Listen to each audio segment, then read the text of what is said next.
వాక్యాన్ని వినండి. నేను చెప్తున్నటువంటి ఏ వాక్యం సంగతి మీకు డౌట్ ఉన్నా, లేకపోతే అర్థం కాకపోయినా, గురువారం సాయంత్రం 5 గంటల వరకు ఇక్కడే ఉంటా నేను. నన్ను అడగొచ్చు. ఏ టైంలోనైనా, అర్ధరాత్రి అయినా సరే, పగలైనా సరే రండి. దేవుని యొక్క వాక్యాన్ని మనం చక్కగా ముచ్చటించుకుందాం. దేవుని యొక్క వాక్యాన్ని చక్కగా ధ్యానం చేద్దాం. ప్రభువైన యేసుక్రీస్తు ఆయన కలువరి శిలువలో బలిగా అర్పించబడి, సమాధి చేయబడి, 3వ దినాన తిరిగి లేచిన తరువాత ఈ భూమి మీద ఎన్ని రోజులు ఉన్నాడు అని కనుక మనం ఆలోచన చేస్తే, చెప్పండి ఎవరైనా ఎన్ని రోజులు ఉన్నాడు ఆయన? సుమారు ఎన్ని రోజులు? 40 రోజులు ఉన్నాడు అని వాక్యంలో మనం చూస్తాం. చదువుదాం చూడండి ఆ మాట. అపోస్తుల కార్యం గ్రంథము 1వ అధ్యాయము 3వ వచనాన్ని కనుక మనం ఆలోచన చేస్తే, అక్కడ రాయబడినటువంటి ఒక చక్కని మాట ఏంటంటే, అపోస్తుల కార్యం గ్రంథము 1వ అధ్యాయము 3వ వచనము, ఆయన శ్రమ పడిన తరువాత 40 దినములు వారికి అగపడుచు దేవుని రాజ్య విషయములను గూర్చి బోధించుచు అనేక ప్రమాణములను చూపి వారికి తన్ను తాను సజీవునిగా కనుపరచుకొనెను. దేవుని నామానికి మహిమ కలుగును గాక.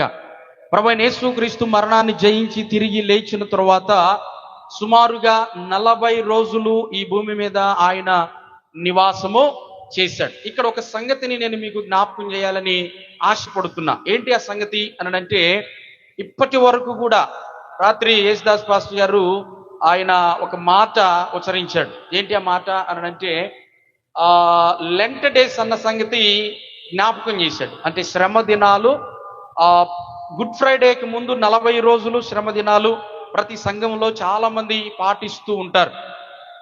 వాటికి నేనేం వ్యతిరేకిని కాదు, కానీ నేను చెప్పదలుచుకున్నటువంటి ఒక విషయం, లేకపోతే ఒక గొప్ప అంశం ఏంటి అని కనుక మనం ఆలోచన చేస్తే, బైబిల్లో లెంట్ డేస్కు ఎలాంటి ఆధారాలు లేవు. ఈ మాట గుర్తుపెట్టుకోవాలి. వాక్యమును నెరవేర్చబడే, వాక్యమును అనుసరించేటటువంటి రోజుల్లో మనం ఉన్నాం. వాక్యమే మనకు ప్రామాణికం. వాక్యంలో రాయబడినటువంటి మాట ఏంటంటే, మనుషులు కల్పించినటువంటి పద్ధతులను, దైవోపదేశములని నమ్మొద్దు అనుంది. అది చాలా నష్టంతో కూడుకున్నటువంటి పరిస్థితులు ఉంటాయి అన్నమాట. ఒక మనిషి ఒక మాట చెప్పాడు అంటే, అది నేనైనా కావచ్చు, ఆనోక్ గారైనా కావచ్చు, లేకపోతే ఇంకా ఎవరైనా ప్రపంచ ప్రసిద్ధిగాంచిన సావుకులు ఎవరైనా కావచ్చు, బైబిల్లో ఉందా లేదా అని మనం బైబిల్ దగ్గరికి రావాలి, వాక్యం దగ్గరికి రావాలి. అదే క్రైస్తవ్యము. ఈ రోజుల్లో చాలాసార్లు మనుషులు కల్పించినటువంటి పద్ధతులను, దైవోపదేశములు అని చెప్పి మనము నమ్మి అది ఒక ఆచారముగా ఆచరించేటటువంటి రోజుల్లో మనం బ్రతుకుతున్నాం. అలాంటి ఆచారాలు మనల్ని నష్టానికి, లేకపోతే ఒక ఆచారబద్ధమైనటువంటి పరిస్థితుల్లోనే ఉంచి ఏ మేలు, ఏ ఆశీర్వాదాలు తీసుకొని రాదు. చాలా మంది అంటారు, శ్రమ దినములండి, శ్రమ దినములను మేము జ్ఞాపకం చేసుకుంటున్నామండి అని చెప్తారు. ప్రభువైన యేసుక్రీస్తు శ్రమ దినములను జ్ఞాపకం చేసుకోండి అని చెప్పలా. యెరూషలేము వీధులలో సిలువను మోస్తూ ఆయన వెళుతూ ఉన్నటువంటి సమయంలో యెరూషలేము కుమారులు ఏడుస్తూ ఉన్నారంట. అక్కడ వారిని చూసి యేసుక్రీస్తు అంటున్నటువంటి మాట ఏంటో తెలుసా? యెరూషలేము కుమార్తెలారా, నా నిమిత్తము ఏడవద్దు. మాట్లాడొచ్చుగా, కాస్త ముత్యాలు ఏమైనా రాలిపోతాయా? తెలిసి నీ కూడా మాట్లాడకపోతే చాలా కష్టం. ఓకేనా? మీరు ఏదైతే రిప్లై చక్కగా ఉంటే సప్లై కూడా ఇంకా అద్భుతంగా ఉండిద్ది. దేవునికి స్తోత్రం చెప్పండి. అర్థమైందా? రిప్లై చక్కగా ఉంటే సప్లై కూడా బాగుంటుంది. ఇప్పుడు చెప్పండి. యెరూషలేములో యేసుక్రీస్తు సిలువను మోస్తూ వెళుతూ ఉన్నప్పుడు వాళ్ళందరూ గొల్లు చేసి ఏడుస్తూ ఉంటే వారిని చూసి ఏమంటున్నాడు? యెరూషలేము కుమార్తెలారా, నా కోసం ఏడవద్దు. ఎవరి కోసం ఏడవమన్నాడు? మీకోసం, మీ పిల్లల కోసం ఏడవండి. అంటే యేసుక్రీస్తు కొరకు మనము శ్రమ పడవలసినంత అవసరము లేదు. ఆయన శ్రమ పడకపోతే, ఆయన కొరడా దెబ్బలు గనక తినకపోతే, ఆయన అవమానము భరించకపోతే, ఆయన చర్మము వలవకపోతే, బైబిల్ గ్రంథంలో రాయబడి ఉంది, యెషయా గ్రంథం 53వ అధ్యాయం 10వ వచనంలో, తండ్రి అయిన దేవునికంట కుమారుడైన యేసుక్రీస్తును శిక్షించటానికి, మరణానికి అప్పగించటానికి తండ్రికి ఇష్టమాయను అని రాయబడి ఉంది. ప్రభువైన యేసుక్రీస్తు చర్మము కలువరి శిలువలో వలవబడింది. అలా గనక ఆయన శ్రమపడి ఉండకపోతే ఈ రోజున మనలో ఎవరికి కూడా రక్షణ వచ్చేది కానే కాదు. ఒకటి తక్కువ 40 దెబ్బలు అనగా 39 కొరడా దెబ్బలు ప్రభు అయిన యేసుక్రీస్తును కొట్టారు. అన్యాయమైనటువంటి తీర్పు ఆయనకు తీర్చబడింది. ఎనివే, ఏది ఏమైనప్పటికీ కూడా ఆయన పడినటువంటి శ్రమంతటికి గల ముఖ్యమైనటువంటి కారణం ఏంటంటే మనందరినీ కూడా పరిశుద్ధపరచటానికి. దేవుని నామానికి మహిమ కలుగును గాక. అయితే ప్రభు అయిన యేసుక్రీస్తు సమాధి చేయబడి 3వ దినాన తిరిగి లేచిన తరువాత జరుగుతున్నటువంటి ఒక సంగతి ఏంటి అని కనుక మనం ఆలోచన చేస్తే, ఆ 40 రోజులు యేసుక్రీస్తు ఏం చేశాడు, ఈ భూమి మీద ఏం చేశాడు అన్నది చాలా చాలా ఇంపార్టెంట్ అయిన సంగతి. దానిని మనము ఆచరించాలి. ఈ రాత్రికాల సమయంలో ప్రతి సంఘములో అది ఆచరించాలి. ఏంటి అది అని కనుక మనం ఆలోచన చేస్తే, చదవండి ఒకసారి అపోస్తలుల కార్యముల గ్రంథం 2వ అధ్యాయం 1వ వచనాన్ని కనుక మనం చదివితే అక్కడ రాయబడినటువంటి మాట ఏంటి అని అంటే, పెంతెకొస్తు పండుగ దినము వచ్చినప్పుడు అందరూ ఒక చోట కూడి ఉండిరి. దేవుని నామానికి మహిమ కలుగును గాక. ఏ పండుగ వచ్చిందంట చెప్పాలి. ఏ పండుగ వచ్చిందంట? పెంతెకొస్తును హిబ్రూలో ఏమంటారు అని అంటే షవవోత్ అంటారు. ఏమంటారు చెప్పండి? షవవోత్ అనగా అర్థం ఏంటి అని కనుక మనం ఆలోచన చేస్తే 50వ రోజు అని అర్థం. ఎన్నవ రోజు? 50వ రోజు. అయితే ఏంటి 50 రోజుల యొక్క స్టోరీ అని కనుక మనం ఆలోచన చేస్తే, 50 రోజులు చేయవలసినటువంటి పని, జీవము కలిగినటువంటి దేవుడు ఒక అద్భుతమైనటువంటి సంఘాన్ని, ఆ సంగతిని ఈ రోజున సంఘానికి ప్రతిపాదించాడు. ప్రతి యావత్ క్రైస్తవ ప్రపంచం ఈ సంగతిని గమనించాలి, గ్రహించాలి, పాటించాలి, ఆచరించాలి. ఏంటి ఆ సంగతి అని కనుక మనం ఆలోచన చేస్తే, బైబిల్ గ్రంథంలో రాయబడిన మాట లేవి కాండము 23వ అధ్యాయము 15వ వచనాన్ని చదువుతారు ఒకసారి. ఈ బైబిల్ గ్రంథంలో అందరూ కూడా తెరచి లేవి కాండము 23వ అధ్యాయము 15వ వచనములో ఒక చక్కని మాట రాయబడి ఉంది. ఏంటి ఆ మాట అని కనుక మనం చదివితే, చదవగలిగిన వాళ్ళు చదవండి.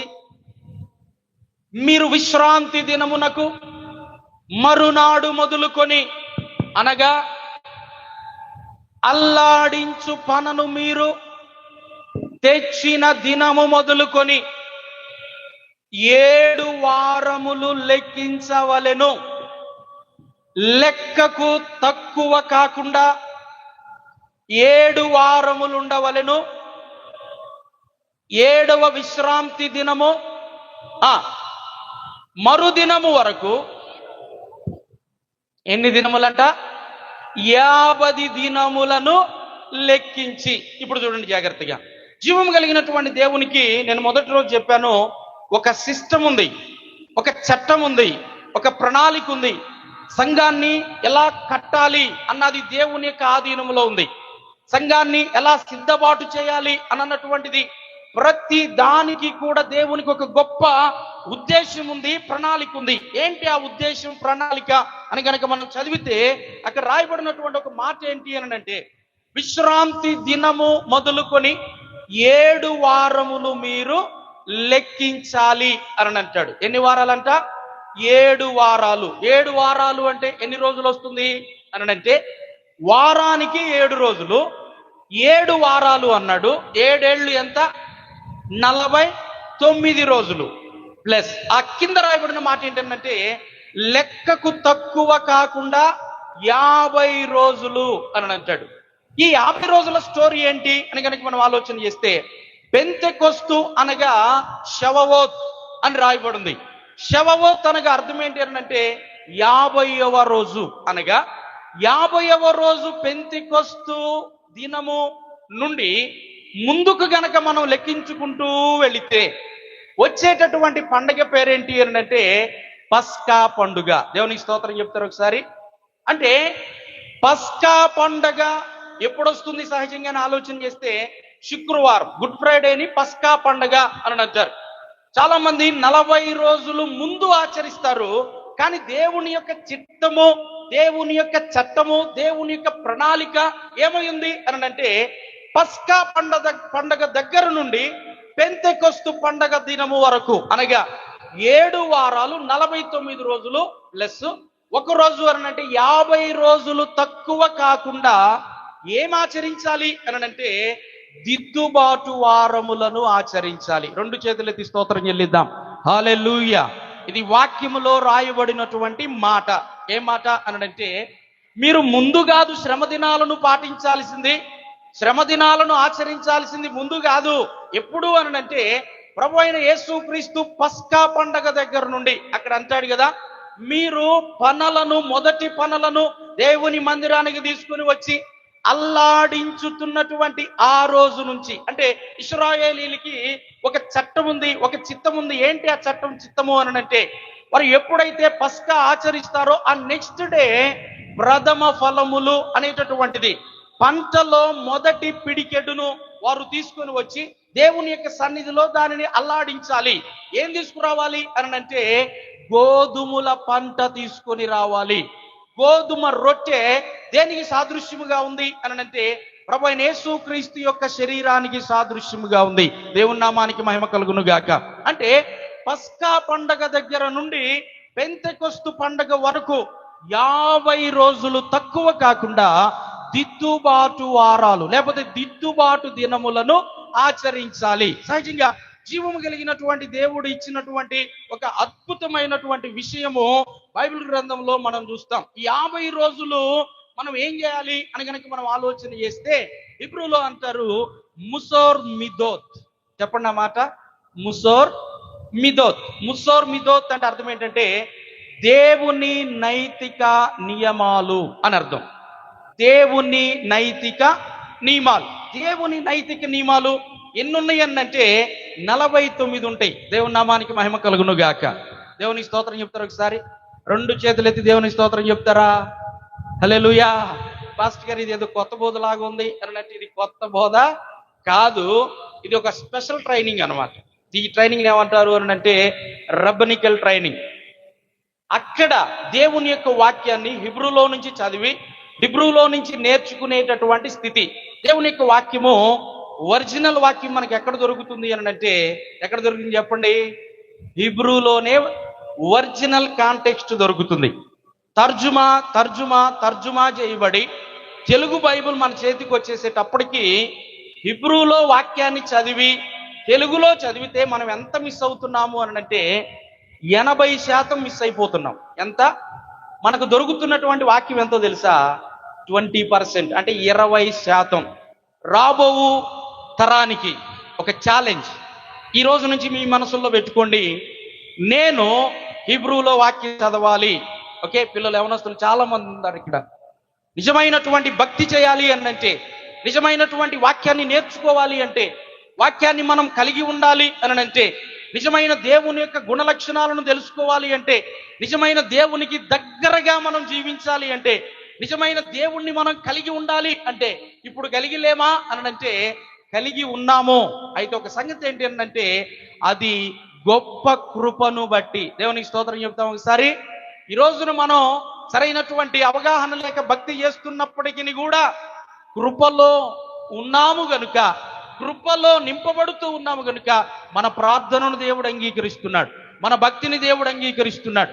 20% ఉంటేనే ఎంతుంటే ఇక మనం హిబ్రూలో వాక్యాన్ని కనుక చదివితే ఇంకెంత అద్భుతంగా ఉంటుంది అని అంటే జీవము కలిగిన దేవునికి దగ్గరగా మనము జీవిస్తాం. ప్రభునందు ప్రియమైన దేవులారా, దేవుని యొక్క నైతిక నియమాలు ముసోర్ మిదోత్ ఎన్ని అని అంటే 49 నియమాలు ఉంటాయి. వాటిలో ఒక్కొక్క రోజు ఒక్కొక్కటి ధ్యానము చేయాలి. దేవుని నామానికి మహిమ కలుగును గాక. ఉదాహరణకి ఒక్కటి చెప్పి నేను కొంచెం ముందుకు వెళతా. ఏంటి అని అంటే సమతుల్యత. దాని గురించి ఒక రోజల్లా ధ్యానం చేయాలి. దానిలో నెగిటివ్ పాయింట్స్ ఉంటాయి, పాజిటివ్ పాయింట్స్ ఉంటాయి. ప్రతి పాయింట్కి ఫస్ట్ ఎవరు మనకి చక్కని ఉదాహరణ అంటే ప్రభు అయిన యేసుక్రీస్తు. దేవునికి స్తోత్రం. ఆయన ఉన్నంత సమతుల్యతగా ఈ భూమి మీద ఎవ్వరు కూడా లేరు. వ్యభిచారం ముందు పట్టబడిన స్త్రీని ఆమెను తీసుకొని వచ్చి యేసుక్రీస్తు ఎదురుకు తీసుకొని వచ్చిన తర్వాత అందరూ రాళ్ళు కొట్టుకొని సిద్ధంగా ఉండి, నువ్వు చెప్పు, ఈమెను రాళ్లతో కొట్టి చంపమని మోసే ధర్మశాస్త్రం చెప్తుంది, నువ్వేం చెప్తావు అని చెప్పి యేసుక్రీస్తును శోధిస్తున్నారంట. నువ్వు చెప్పు చెప్పు చెప్పు అని శోధిస్తా ఉంటే ప్రభు అయిన యేసుక్రీస్తు అక్కడ సమతుల్యత తప్పిపోలేదు. ఆయన స్టాండర్డ్ గా ఉండి అక్కడ చక్కని మాట అంటాడు. ఏమంటాడంటే, మీలో పాపము చేయని వాడెవడో వాడు మొట్టమొదట ఆమె మీద రాయి వేయండి. ప్రభునందు ప్రియమైన దేవులారా, మన జీవితంలో కూడా కొంతమంది రెచ్చగొట్టేటటువంటి మాటలు మాట్లాడతారు. రెచ్చగొట్టేటటువంటి పరిస్థితులు మన జీవితంలో కల్పించబడినప్పుడు మనము ఏ విధముగా సమతుల్యత కలిగినటువంటి వారమై ఉండాలి అని చెప్పి అక్కడ ముస్సోర్ మిదోతులు మనం నేర్చుకుంటాం. దేవుని నామానికి మహిమ కలుగును గాక. కాబట్టి ఈ రాత్రి కాల సమయంలో పస్కా పండగ దగ్గర నుండి పెంతెకొస్తు పండగ వరకు బైబిల్ గ్రంథంలో అపోస్తుల కార్యం గ్రంథం 2వ అధ్యాయం 1వ వచనంలో రాయబడినటువంటి మాట ఏంటి అని అంటే, పెంతెకొస్తు పండగ దినమందు, అనగా ప్రభువైన యేసుక్రీస్తు ఈ భూమి మీద ఉండి ఎన్ని రోజులు ఉన్నాడని చెప్పాను? 40 రోజులు. ఆయన మరణాన్ని జయించి తిరిగి లేచిన తరువాత 40 రోజులు ఆయన చేసినటువంటి పని ఏంటి అని కనుక మనం ఆలోచన చేస్తే, అక్కడ 2వ వచనం 3వ వచనంలో రాయబడినటువంటి మాట అపోస్తుల కార్యం గ్రంథం 1వ అధ్యాయం 3వ వచనంలో రాయబడింది. ఆయన శ్రమ పడిన తరువాత 40 దినముల వరకు వారికి అగుపడుచు దేవుని రాజ్య విషయములను గూర్చి బోధించుచు. ముస్సోర్ మిదోత్ మనకేమి బోధిస్తుంది అని అంటే, దేవుని రాజ్య నియమ విషయాలను బోధిస్తుంది. తర్వాత రాయబడింది, అనేక ప్రమాణములను చూపి వారికి తన్ను తాను సజీవునుగా కనపరుచుకొను. అనేక ప్రమాణములు అంటే అర్థం ఏంటంటే రుజువులు. ఎందుకు ఒక వ్యక్తికి రుజువు కావాలి అని అంటే, ఏ వ్యక్తి అయినా సరే నమ్మాలి అంటే ఫస్ట్ ఏం కావాలి చెప్పండి? రుజువు కావాలి. రుజువు లేకుండా ఎవ్వరు కూడా నమ్మరు. యేసుక్రీస్తు ప్రభుల వారు ఈ భూమి మీద ఉన్నటువంటి 40 రోజులు ఆయన చేసినటువంటి పని ఏంటో తెలుసా? తన వారిని, శిష్యులందరినీ కూడా దిద్దుబాటు చేశాడు. దేవునికి స్తోత్రం చెప్పండి. 40 రోజులు ఏం చేశాడు ప్రభువైన యేసుక్రీస్తు? దిద్దుబాటు. యేసుక్రీస్తు ఎప్పుడైతే చనిపోయి సమాధి చేయబడ్డాడో, మొట్టమొదటిగా నువ్వంటే నాకు ఇష్టం, నేను నిన్ను విడిచిపెట్టను, మరణమైనా సరే నీ కోసం చనిపోతా అని చెప్పినటువంటి పేతురు మొట్టమొదటిగా ఏం చేశాడు తెలుసా? విడిచి వచ్చినటువంటి వల్ల తీసుకుని మరలా చేపలు పట్టడానికి వెళ్ళిపోయాడు. ప్రభువైన యేసుక్రీస్తు మరలా వచ్చి ఆయన్ని ధైర్యపరిచి బలపరిచి మరలా సరిచేసి సేవలోనికి వచ్చేటట్లుగా చేశాడు. దేవునికి స్తోత్రం. ఆ 40 రోజులు కూడా ప్రభు అయిన యేసుక్రీస్తు ప్రతి ఒక్కరిని దిద్దుబాటు చేశాడు. దాన్నేమన్నారు అంటే, దిద్దుబాటే సిద్ధబాటు. 2 చేతులెత్తి స్తోత్రం చెప్తారా? హల్లెలూయా. దిద్దుబాటే ఎక్కడికి సిద్ధబాటు అంటే, పరలోక రాజ్యానికి దిద్దుబాటే సిద్ధబాటు. ఎవరైతే వాక్యము నాది, నా కొరకే దేవుడు మాట్లాడుతున్నాడు, ఏ వారమైనా ఎక్కడ మనం వాక్యం వింటున్నా ఇది నా కొరకు, నా మార్పు కొరకు దేవుడు నాతో మాట్లాడుతున్నారని, నాది అని ఎవరు తీసుకుంటారో వారు దిద్దుకుంటారు. ఎవరు దిద్దుకుంటారో పరలోక రాజ్యము కొరకు వారు సిద్ధ పడతారు. ప్రభునందు ప్రియమైన దేవులారా, మిమ్మల్ని మీరు మోసపరుచుకోవద్దు. చాలాసార్లు అనుకుంటాం, మంచి వాక్యం చెప్తున్నప్పుడు నాకు కాదులే, నా పక్క వాళ్ళకి అనుకుంటాం, లేకపోతే నాకు కాదులే ఫలానా వాళ్ళకి అనుకుంటాం. వాక్యంలో రాయబడి ఉంది ఏంటి అని కనుక మనం ఆలోచన చేస్తే, నా వాక్కును నీ వెనుకకు నీవు త్రోసివేసి ఉన్నావు, దిద్దుబాటు నీకు అసహ్యము కదా అని అంటాడు. ఎవ్వరం కూడా ఒక మాట హెచ్చరిక వాక్యంలో నుండి వస్తూ ఉన్నప్పుడు మనము దాన్ని త్రోసివేయకుండా చేయాలి. ఏంటంటే, ఇది నాది అని చెప్పి వాక్యాన్ని మనం తీసుకున్నప్పుడు పెంతెకొస్తు అనుభవంలోనికి మనం వెళతాం. పెంతెకొస్తు అనుభవము అంటే అర్థం ఏంటి అని అంటే, ప్రభు అయిన యేసు క్రీస్తుతో వధువు సంఘముగా సిద్ధపడుతూ వివాహానికి సిద్ధపాటు చేసేటటువంటి పరిశుద్ధాత్మను మనం పొందుకుంటాం. పెంతెకొస్తు దినమందు జరిగినటువంటి సంగతి ఏంటి అంటే, శిష్యులందరూ కూడా మేడగదిలో కూర్చుని ఉన్నప్పుడు పరిశుద్ధాత్మ దేవుడు వారి మీదకు దిగి వచ్చాడు. ఎందుకు పరిశుద్ధాత్మ దేవుడు మనకు అవసరమో అని అంటే, పరిశుద్ధాత్మునికి తెలుసు పెండ్లి కుమారుడైన ప్రభు అయిన యేసుక్రీస్తు యొక్క మనస్సేంటో. పరిశుద్ధాత్మునికి తెలుసు వధువు సంఘము ప్రభు అయిన యేసుక్రీస్తుకు ఏ విధముగా, ఏ మనసుతో ఉంటే, ఏ అలంకారముతో ఉంటే, ఏ విధముగా సిద్ధపడితే ప్రభు అయిన యేసుక్రీస్తుకు ఇష్టమైన వధువుగా సిద్ధపడతామో పరిశుద్ధాత్ముడు మనలను సిద్ధబాటు చేస్తాడు. అంటే వివాహము, గొర్రెపిల్ల వివాహ మహోత్సవానికి మనల్ని మనము సిద్ధబాటు చేసుకుంటాం. దేవుని నామానికి మహిమ కలుగును గాక. ఇంకా వివరంగా కావాలి అనంటే, ఏదైనా డౌట్స్ ఉంటే రండి, దాని గురించి మనము చక్కగా మాట్లాడుకుందాం. అయితే జరుగుతున్నటువంటి సంగతి, రాకడ సూచనలేంటి అని కనుక మనం ఆలోచన చేస్తే, మత్తయి సువార్తలో ఒక చక్కటి మాట రాయబడి ఉంది. చూడండి దయచేసి 24వ అధ్యాయము 3వ వచనాన్ని గనక మనం చదివితే, అక్కడ రాయబడినటువంటి ఒక మాటను మనం చదువుతాం. చూడండి దయచేసి. అమ్మా, మత్తయి సువార్త ఎంత చదువుతున్నారు?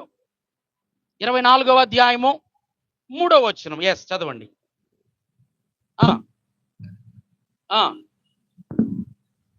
వచ్చి ఇవి ఎప్పుడు జరుగును? నీ రాకడకు ఈ యుగ సమాప్తికి సూచనలేంటి? మాతో చెప్పమనగా యేసు వారితో ఇట్లా నేను. మొట్టమొదటి మాట ఏంటంటే, ఎవడను మిమ్మును మోసపరచకుండా చూచుకొనుడి. అనేకులు నా పేరిట వచ్చి నేనే క్రీస్తునని చెప్పి పలువురిని మోసపరచెదరు. దీని గురించి నేను చెప్పాలనుకోవట్లేదు. మోసం అంటే ఏంది, ఎవరు మోసపరుస్తారు, ఎలా మోసపోతాం అన్నటువంటి సంగతి చెప్పాలనుకోవట్లేదు. ఏంటి అనంటే 6వ వచనాన్ని, మరియు మీరు యుద్ధములను గూర్చియు యుద్ధ సమాచారములను గూర్చియు వినబోవుదురు. దేవుని నామానికి మహిమ కలుగును గాక. ఒక 10 నిమిషాల్లో నా వాక్యాన్ని ముగించాలని ఆశపడుతున్నా. చాలా జాగ్రత్తగా ఆలకించండి. దేవుని యొక్క రాకడ సూచనలు ఏంటి అని గనక శిష్యులు వచ్చి యేసుక్రీస్తును అడుగుతూ ఉంటే, ప్రభువైన యేసుక్రీస్తు సెలవిస్తూ ఉన్నటువంటి ఒక అద్భుతమైనటువంటి మాట ఏంటంటే, మీరు యుద్ధములను గూర్చియు యుద్ధ సమాచారమును గూర్చియు మీరు వినబోవుదురు. గమనిస్తున్నారా? మన చుట్టూ ఏం జరుగుతుందో అర్థమవుతుందా? పరిస్థితులు ఎంత ఘోరంగా మారిపోతున్నాయో అర్థం చేసుకుంటున్నారా? ప్రభువైన యేసుక్రీస్తు యొక్క రాకడ సూచనలు మన కళ్ళ ఎదుట ప్రత్యక్షంగా స్పష్టంగా కనపడుతూ ఉన్నాయి.